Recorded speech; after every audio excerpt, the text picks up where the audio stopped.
So if you asked me a year ago how I felt about making broth at home, I would tell you it's like the pinnacle of professional cooking and that it sounds really difficult. Well, today I feel quite silly for ever thinking that because I'm here to tell you that making broth is just about the easiest thing ever. And it's totally worth the little effort it costs you because there are not only many health benefits to consuming broth, but more importantly, it takes your cooking to a whole new delicious level. One linguistic technicality before we get started. In English, you have two words, broth and stock. Now, broth is supposedly made from flesh and stock is made from bones. Now, in Czech, my native language, we have just one word for it all. So I'm going to make things simple for myself and I'll just call everything broth. And with that clarified, let's dive in. In this video, you will see me make two kinds of broth, chicken and beef. Starting with the chicken, which is the one I make all the time. And to make things as easy or effortless for me as possible, what I'm always doing is I'm first baking a whole chicken. That way, I'm getting the meat I need for all of my other dishes. And then once I pick the meat off the bones, I'm using the bones to make the broth. What you alternatively could do is just get the bones from a butcher or wherever you can get them and then make the broth out of those. But ideally, you want to brown them first. So people say even if you have just the bones, you should bake them in the oven for at least 20 minutes to get them to brown because that will add so much more flavor to the broth later. I feel like if you make the whole chicken, that's just the easiest way to go.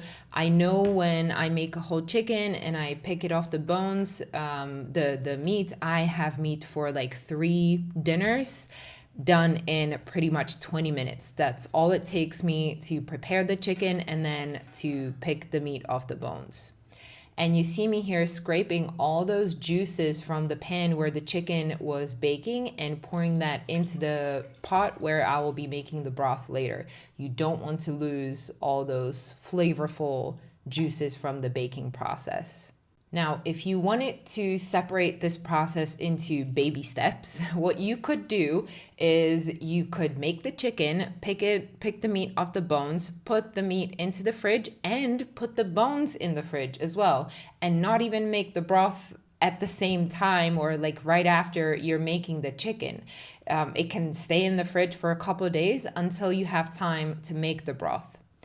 Also, what I did the first maybe 2 times that I was making it, I've made just a super simple, bones and water, and that's it, nothing else. Now, obviously, that doesn't make for the most delicious broth, but it was easier for me to do something super simple at first and only then to add more ingredients into it.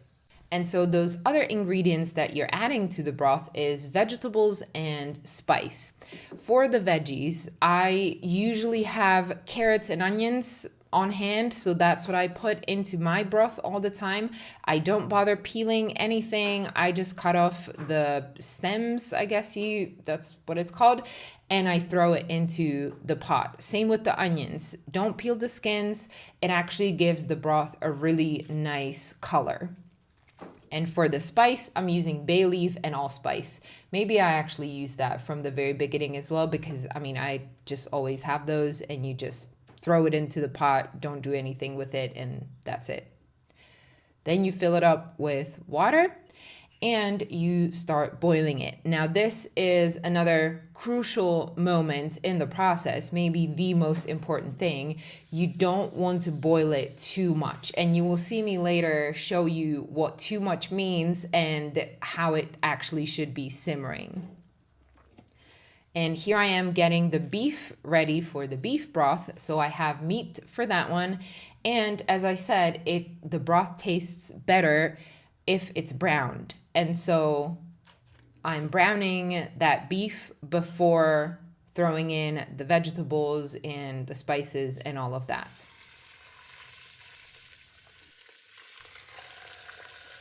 You should do this for a short time on high heat, and you saw me use lard.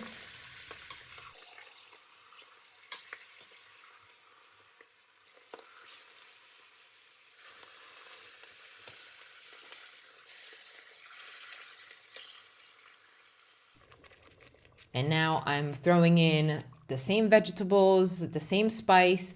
As for the vegetables, what's typical in a broth as well is celery and parsley. So those are some that can be added as well. Now, you saw what I meant with the boiling. So the chicken broth is boiling way too hard at this point. I've turned it down since then, and it really should be just a simmer. You can see that here with the beef one, how it's just, there's very, very few bubbles here and there. And what you can also see here is the foam, which now, here's the thing. You don't have to take the foam off. It, like, nothing bad happens, like nothing how do I say, like dangerous for your health or anything. Nothing like that happens, but it does make the broth more cloudy and it changes the flavor as well. So I actually picked the foam off of the beef one. And then you saw the real simmer in the chicken one, just very, very slow, only a few bubbles. And the crucial thing here is also time. So you want to leave it on for 3 hours, 4 hours.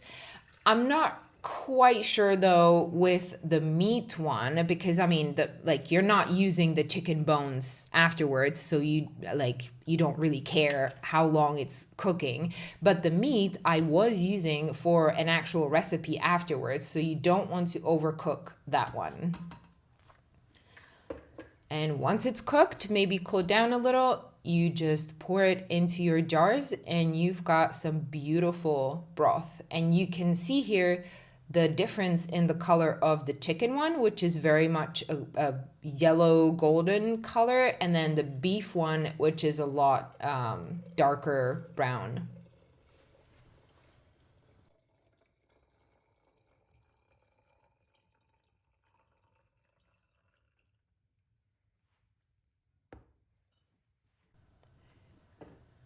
As for the storage, you can do a couple things. You can store it in the fridge for a couple of days, maybe even a couple of weeks, especially if you have like a layer of fat on top of the broth, which kind of seals the broth in the jar.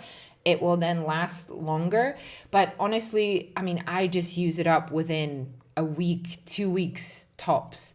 Now, what I did in the beginning when I didn't know how to use it, I actually just gave it to my neighbors. And that's something that helped as well, that made me want to make more, because I wasn't stressed about, oh, what am I going to do with all this broth? So that was like an easy way for me to sort of get rid of it. But today I already have so many uses for it that, yeah, I just keep it all to myself. And you could see that beef meat, how it was just so tender. It was just falling off the spoon. So it was just so, so nice when we got to eat that. And here's all of my broth. Oh, and so the other way that I was going to say what you can do with this is, of course, freeze it.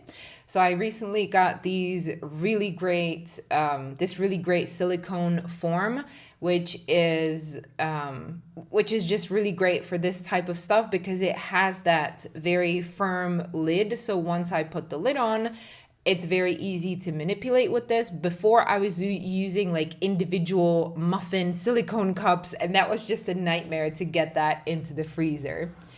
So I'm putting that into the freezer, and the next day I'm taking it out and transferring all of the cubes into like a little plastic bag, and I'll then put that into my bigger freezer. Now, of course, I could just keep it in those silicone cups, but I want to use them for something else later, so I need to put all this broth away. And that is it for my broth video. I hope you have found the information in this helpful, and I hope that you agree that it looks quite simple. And that's it for me today. I will see you in the next one. Bye.